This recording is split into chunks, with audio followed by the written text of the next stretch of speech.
I am Marlene Spencer Silma.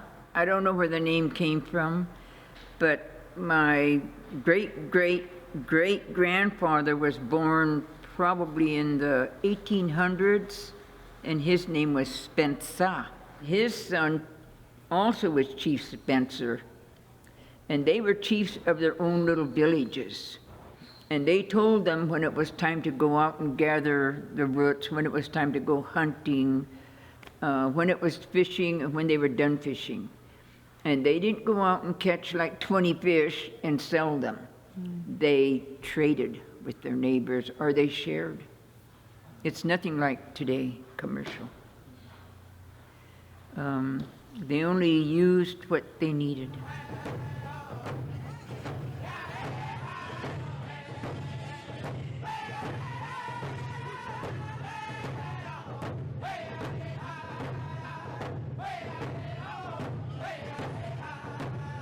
The Yakamas aren't a tribe.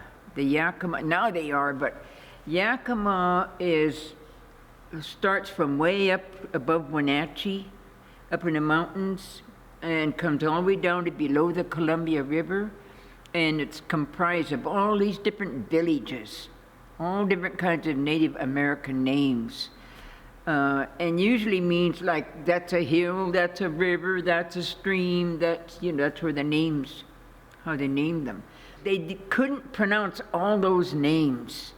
Klickitat, Chinook, Cowlitz, so they just said, you're Yakama, because of the Yakama River.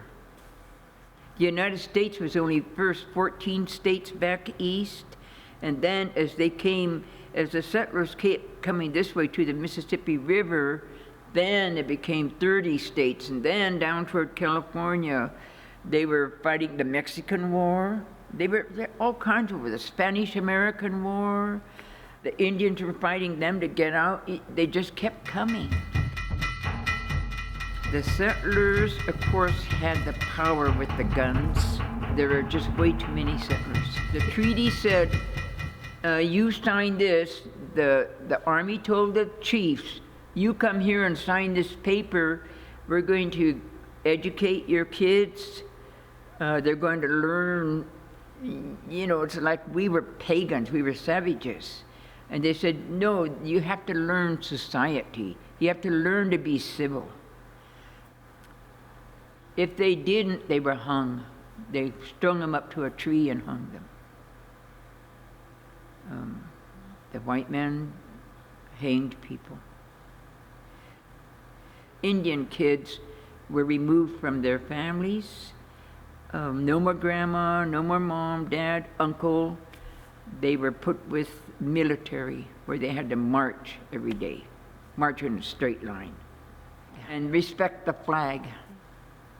About 1872 or 1874, somewhere in there, this guy named Dawes, D-A-W-E-S, did this act with Congress.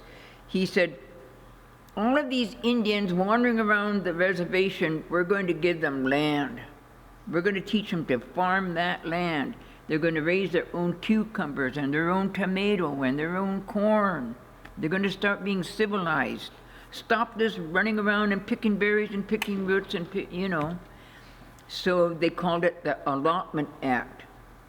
We're giving you 80 acres, you 80 acres, your wife 80 acres, your 4 kids 80 acres each. You're all going to use this land and learn to live on it and stop this wandering around. You're going to school.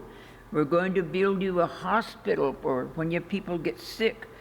We're going to build you a big school and educate your kids. We're going to do this for you, whether they liked it or not.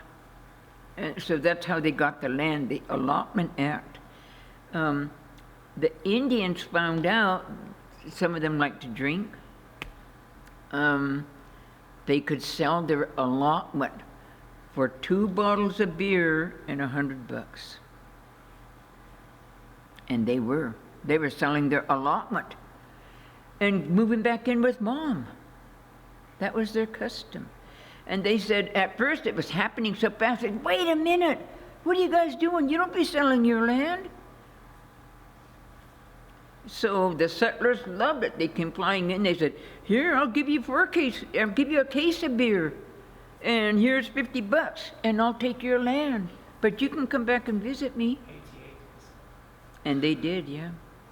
And so the white man said, "We're going to build a town here and name it after me, Smith. This is Smithville." You know, and they did. They got the allotment, they cut it up into 205 acres each, and let the white man build.